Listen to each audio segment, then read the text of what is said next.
Did you know that Tableau doesn't actually have a built-in donut chart?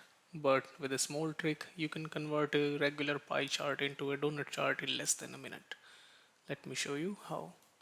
Let's first start with creating a simple pie chart. We're going to put segment in colors, and let's say we want to go for profit. Profit goes in size.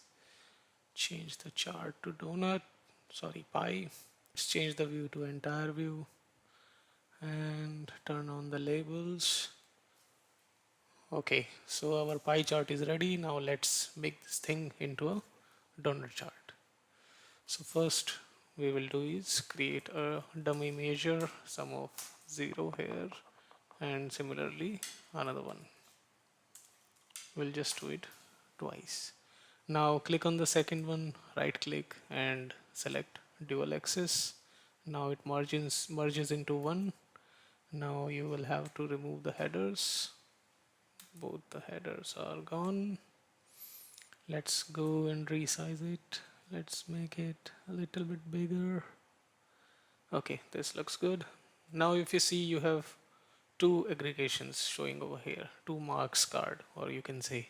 So what you will have to do is remove everything from the second one and change its color to white or matching your background color.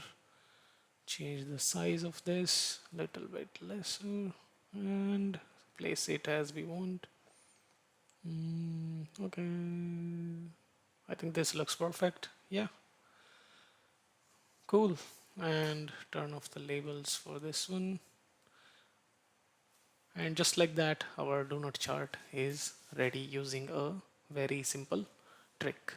So one bonus thing we can do in this is we can show the total of this chart inside this blank space. So for that, what we'll have to do is we will just take profit and put it inside label of the second one, and you see your total is ready.